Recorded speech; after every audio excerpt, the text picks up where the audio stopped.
한국어를 공부할 때 네 가지 우선해서 중요하게 공부해야 되는 내용들.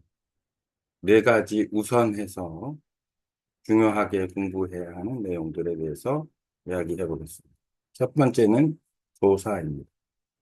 한국어의 특성 중에서 가장 다른 언어와 차이가 나는 경우는 조사입니다. 물론 일본어 같은 경우에는 특이하게도 한국어와 비슷한 조사 유형을 따르는 특징이 있습니다. 그렇지만 영어, 베트남어 같은 언어에서는 조사가 발견되지 않습니다. 오직 한국어에만 조사가 있습니다. 일부 한국어 조사는 전치사와 유사한 맥락을 같이 하게 됩니다. 그래서 조사를 잘 알면 한국어가 좀 쉬워진다. 조사를 모르면 한국어가 정말 어렵습니다. 왜냐하면 한국어에서 조사를 틀리는 경우에 이상한 느낌으로 또는 이상한 표현으로 들릴 수밖에 없기 때문에 한국어 조사 훈련은 잘 해야 된다. 예문을 통해서 한국어 조사를 어떻게 하면 잘 연습할 수 있을지 조사 훈련 어느 특별히 한 부분으로 뽑아내서 익숙해질 때까지 조사 훈련을 병행해서 공부하면 단어, 문장, 문단, 이야기, 대화 이런 것을 공부할 때 훨씬 더 자연스럽게 할 수 있는 기초가 됩니다. 두 번째로 중요한 것은 서술어 훈련입니다. 서술어 유형하고 처음에 한국어를 배울 때는 요체, 뭐뭐해요 라는 요체를 사용해서 배우면서 왜 한국어에는 다양한 서술어가 존재하는지, 그 서술어는 어떻게 사용할 수 있는지, 동사, 형용사까지도 서술어가 있다라는 것, 그리고 문장 구조상 서술어는 대부분 문장 끝에 온다라는 점도 특이한 점 중에 하나이기 때문에 서술어에 대한 표현을 알아야만 동사나 형용사를 공부해도 그걸 잘 활용할 수 있게 됩니다. 그리고 세 번째 중요한 것은 관계어에 대한 부분입니다.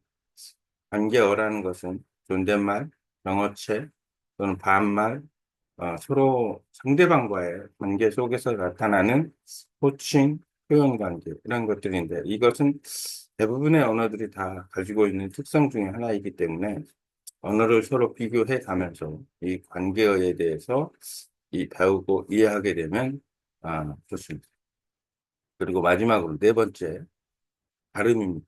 발음은 어느 정도 한국어를 읽을 수 있고 또는 말할 수 있고 표현할 수 있을 때 왜 한국어 발음이 어, 예를 들어서 종성이 초성으로 연결돼서 종성이 초성 자리에 가서 발음이 되는지 뭐 연음이라든지 아니면은 강하게 발음되는 이유 또는 조사를 약하게 발음해야 되는 이유 그리고 구문이나 문장에서 손쉽게 발음을 하기 위해서는 왜 구문이나 문장을 한 번에 표현할 수 있는 능력을 가져야 되는지 이것은 다른 언어도 마찬가지고 모든 언어에는 발음이라는 부분이 꼭 한 번쯤은 들어가야 되는 특별히 공부해야 되는 부분이라고 생각합니다. 이 네 가지 부분은 언어를 배울 때 보통 우리가 어휘, 문법, 문장, 구문, 문장, 표현, 이런 전통적인 방법에서 언어를 공부하는데 그 방법을 꾸준히 유지하면서 별도로 특별하게 지금 얘기한 것처럼 조사, 서술어, 관계어, 발음, 조사, 서술어, 관계어, 발음, 관계어, 발음 등을 공부하는 중요한 포인트를 공부하게 되면 한국어를 좀 더 쉽게 발음할 수 있습니다.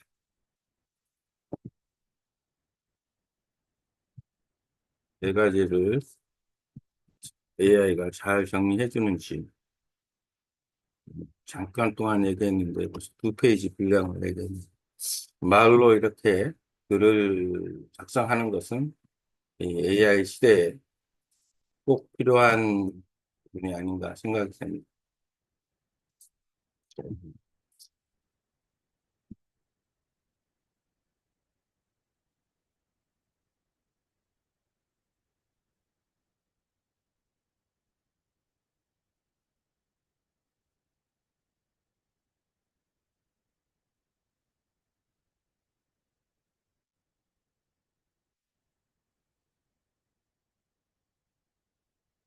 어, 구분을 해주네.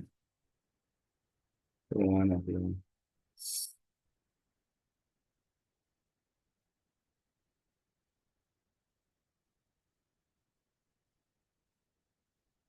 오, 아주 똑똑한 AI입니다.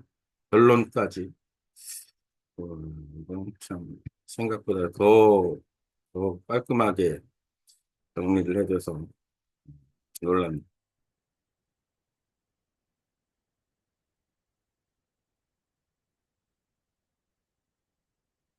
이다.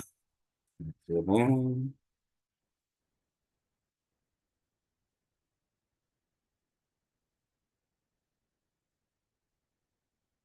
한국어 학습에서 중요한 네 가지 요소.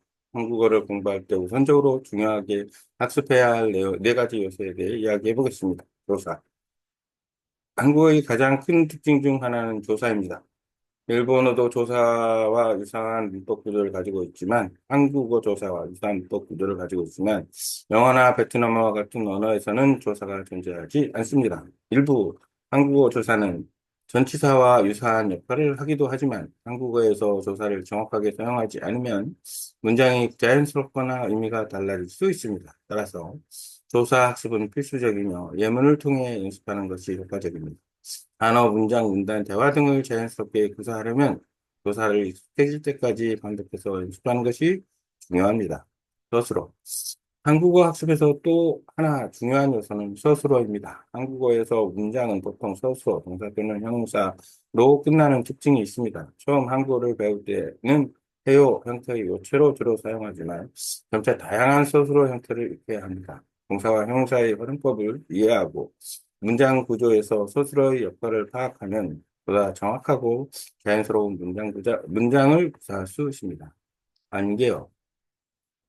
안개어는 존댓말, 경어체, 반말과 같은 표현을 포함하며 상대방과의 관계 속에서 적절한 언어를 사용하는 요소입니다. 대부분의 언어에서 관계어 개념이 존재하지만 한국어는 특히 상대방에 따라 언어 사용이 크게 달라지는 특징이 있습니다. 호칭과 경어 사용을 잘 이해하면 자연스럽고 적절한 한국어 표현을 구사할 수 있습니다. 발음. 발음은 한국어를 읽고 말할 수 있게 된 후에도 꾸준히 학습해야 하는 요소입니다. 특히 종성이 추성으로 연계되어 발음되는 현상, 여는 강세 발음, 교사의 약화 발음 등을 익히는 것이 중요합니다. 또한 문장 단위로 자연스럽게 발음하는 연습을 하면 보다 유창한 발음을 구사할 수 있습니다. 이는 한국어뿐만 아니라 모든 언어 학습에서 중요한 부분입니다. 결론. 보통 언어를 배울 때 문법, 문장 구조, 구문 분석 등의 전통적인 방법을 사용합니다. 그러나 이러한 방법과 함께 조사, 서술어, 관계, 발음을 별도로 집중적으로 학습한다면 한국어를 더욱 쉽게 활용할 수 있습니다. 이를 염두에 두고 학습하면 보다 자연스럽고 효과적인 한국어 구사가 가능할 것입니다. 한국어를 잘 말할 수 있습니다.